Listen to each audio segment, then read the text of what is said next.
Good morning there. This is Pastor Jeff. I'm here in my office for our daily lectionary readings. It is for Monday, September 30th, 2024.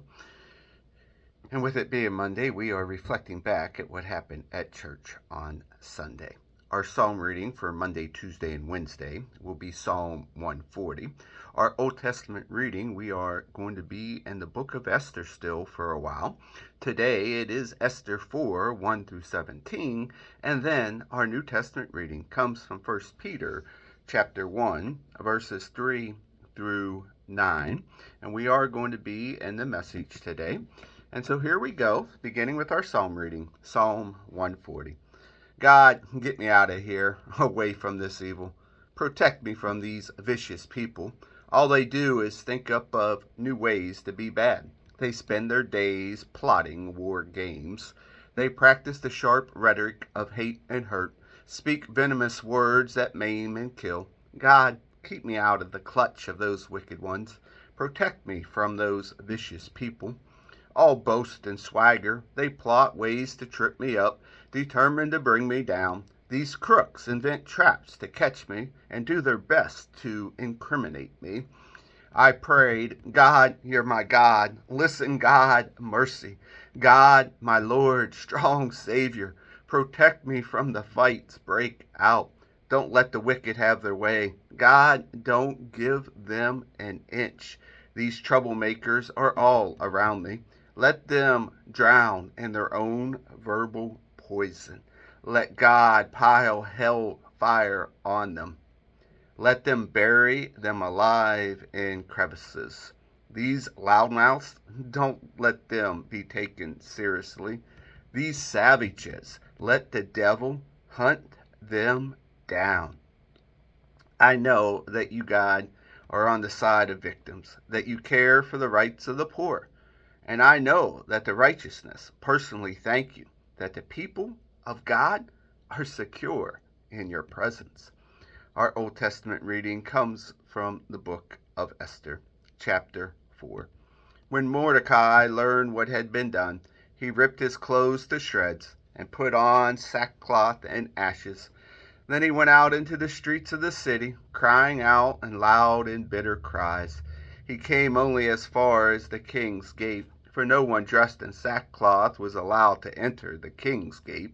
As the king's order was posted in every province, there was loud lament among the Jews, fasting, weeping, wailing, and most of them stretched out the sackcloth and ashes. Esther's maids and eunuchs came and told her. The queen was stunned. She sent fresh clothes to Mordecai so he could take off his sackcloth, but he wouldn't accept them.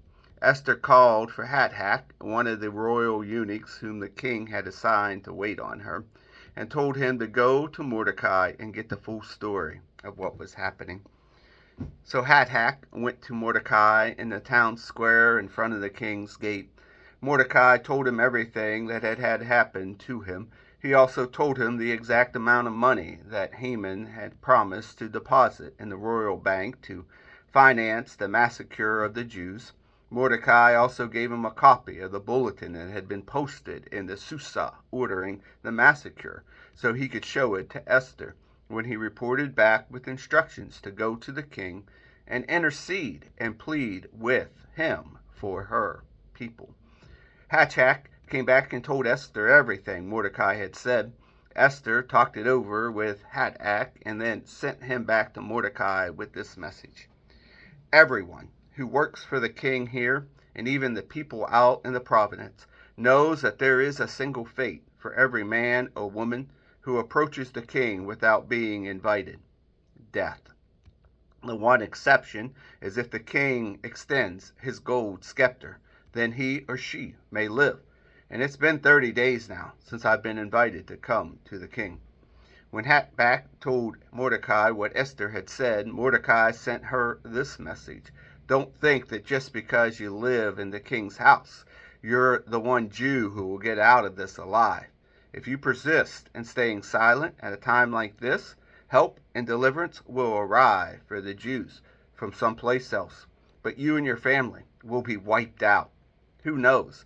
Maybe you were made queen for just such a time as this.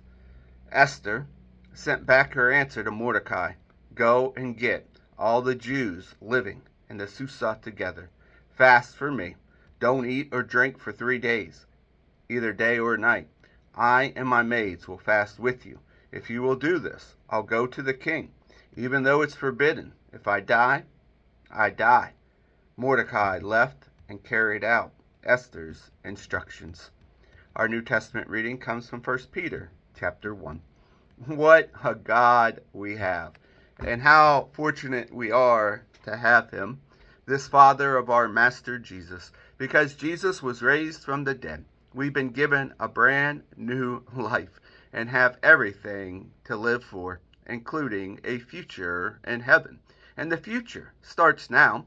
God is keeping careful watch over us in the future. The day is coming when you'll have it all, life healed and whole.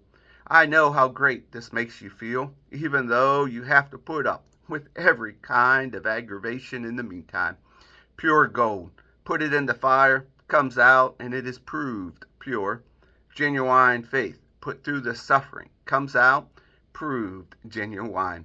When Jesus wraps this all up, it's your faith, not your gold, that God will have on display as evidence of his victory.